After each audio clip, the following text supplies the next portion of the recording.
Nabi Musa sudah mati secara zahir. Apa kata beliau? Ra'aitu Musa fi qabrihi yusalli. Aku lihat Nabi Musa tidak seperti yang orang kira mati, tapi dia lagi sholat di dalam kubur. Jadi para nabi, para wali kalau meninggal dia ngapain?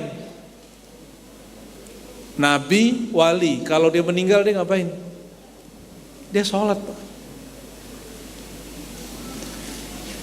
Sholatnya nggak cari pahala lagi, karena pahala sudah selesai di dunia. Lalu untuk apa para nabi, para aulia, wali Allah sholat di dalam kuburnya? Mereka hanya ingin mendekatkan diri kepada Allah Subhanahu wa ta'ala.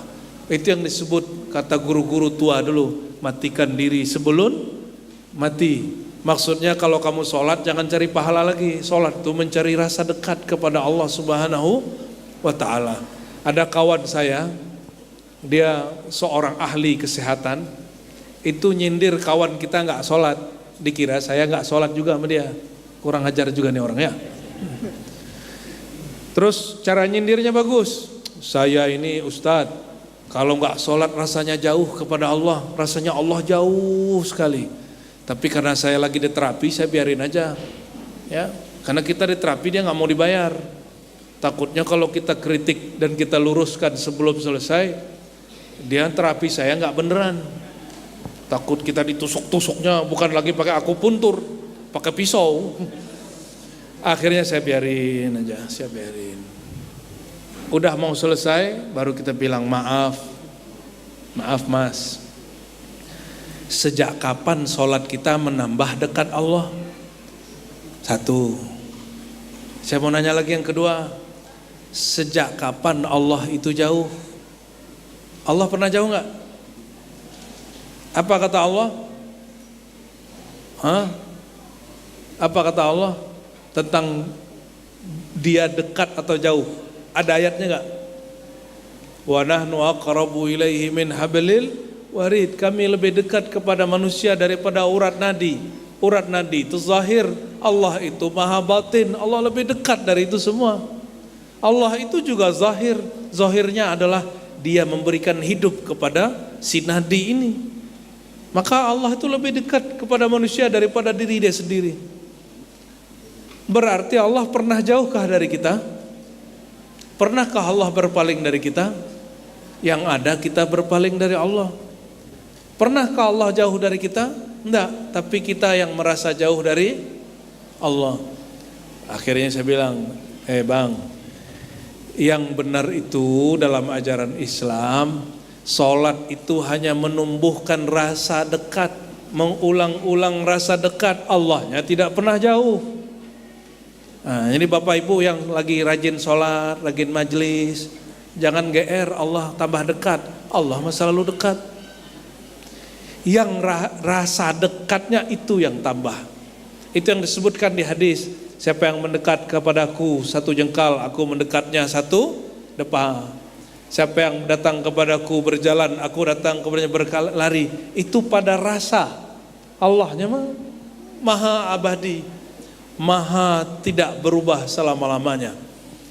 Kembali ke yang tadi, Nabi Musa ngapain di dalam kubur? Salat, yusalli fi qabri. Kata beliau, Nabi Muhammad, kalian kalau mau, aku bisa tunjukkan makom dia sekarang. Berarti ada makam asli Nabi Musa. Nabi Musa ini berapa ribu tahun ya sebelum Nabi Muhammad? Adalah mungkin seribuan ya. Lalu beliau sallallahu alaihi wasallam lanjutkan terbang ke satu kampung namanya Bait Lahmin atau Bethlehem, tidak jauh dari Masjidil Aqsa. Yang sudah ke Palestina paham ya. Jadi Palestina ini Bapak Ibu, daerah konflik itu namanya Gaza. Itu sekitar 70 kilo dari Al-Masjidil Aqsa. Karena dia masuk bagian Palestina, diperebutkan. Yang berebut tidak hanya Israel dengan Muslim, yang berebut juga sesama Muslim. Nah, panjanglah cerita itu ya. Itu Bethlehem, disebutkan bahwa disitulah Nabi Isa lahir. Nah, coba di hadis Bukhari tidak disebutkan detailnya. Nabi juga sholat di situ, lalu terakhir terbang lagi, sampailah di Al-Masjidil Aqsa. Zaman itu belum ada namanya ilmu memarkir, belum ada. Tapi Nabi markir. Pas masuk, apa yang terjadi?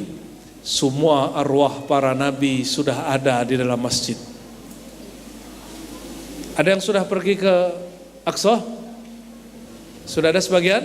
Alhamdulillah. Itu masjid yang aslinya yang di bawah, bukan yang di atas. Yang di mana?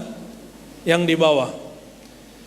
Itu Sayyidina Muhammad SAW masuk, para nabi jumlahnya 124.000 ya.